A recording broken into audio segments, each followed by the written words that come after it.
C'est la victoire, éclatante. Front populaire, 370 sièges. Droite, 220. La France a voté à gauche.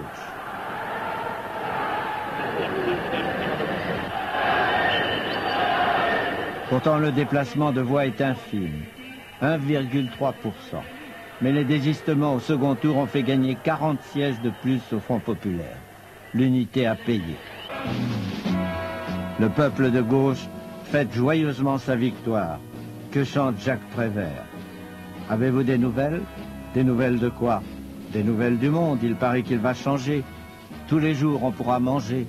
Il y aura beaucoup de soleil et personne ne sera humilié.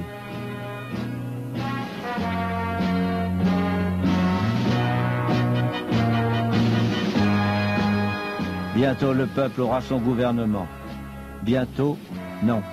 Léon Blum, toujours respectueux des règles, ne veut pas former son ministère avant la rentrée du Parlement. Il faut attendre 1 mois. 1 mois à attendre, c'est trop long. Les ouvriers n'ont pas confiance, ils veulent des gages. Renault, Citroën, Fiat, Nieuport, Gnomérode, Caudron sont occupés dans la région parisienne. Bientôt, c'est un raz de marée. 2 millions de grévistes. 9000 entreprises occupées dans toute la France.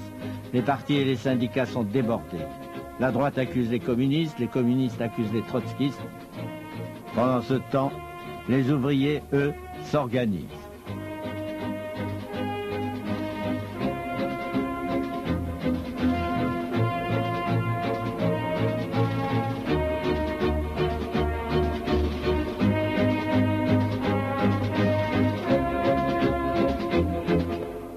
Le patronat désemparé accepte de négocier. Le 7 juin, les discussions s'engagent entre patrons et ouvriers sous la présidence de Léon Blum. À 1h du matin, les accords Matignon sont signés. Les patrons déclarent la discussion a été courtoise, difficile et douloureuse. Ce n'est pas une victoire, c'est un triomphe, titre le Populaire. 12% d'augmentation de salaire. La semaine de 40 heures. 15 jours de congés payés. Le droit syndical reconnu. Des cortèges partent à travers la ville annoncer la bonne nouvelle.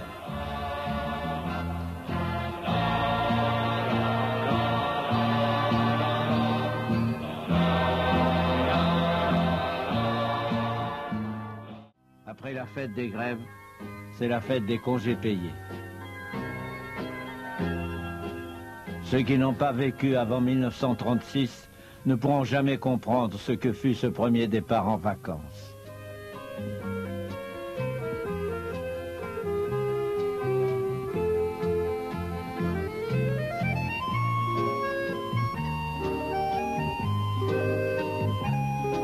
Un vieil ouvrier écrivait à Léon Blum « Merci, grâce à vous j'ai vu la mer avant de mourir ». Une petite fille lui envoyait une carte postale de Bretagne. « Merci. Grâce à vous, je connais mes grands-parents. » À Matignon, le communiste Racamon avait dit au patron « Vous comprenez, c'est comme s'ils avaient été au tombeau jusqu'à aujourd'hui. Ils ont soulevé la pierre tombale et maintenant, ils voient la lumière. »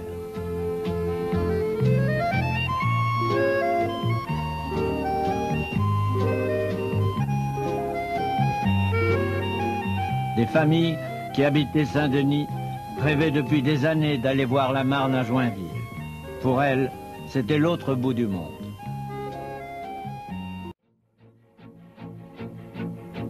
La rentrée d'automne est mélancolique. Le franc est dévalué de 25%. Les ouvriers perdent en septembre ce qu'ils avaient gagné en juin. De toute façon, c'était trop tard. La semaine de 40 heures appliquée trop brutalement casse la reprise. Pour le Front populaire, c'est le coup de grâce, la défaite économique. L'Espagne abandonnée, le franc dévalué, que d'illusions perdues en 3 mois.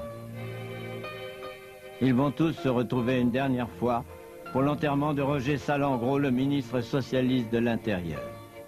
Une campagne de presse l'a accusé d'avoir déserté son poste pendant la guerre de 14-18.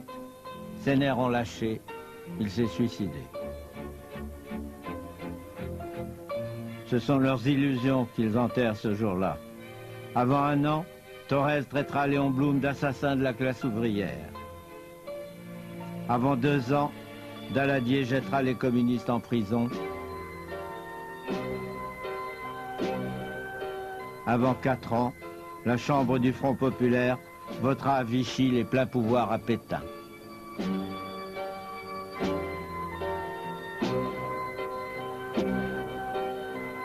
Et pourtant, quelque chose a changé pour toujours au cours de ces chaudes journées de l'été 1936. En 73 jours, 135 lois ont été votées.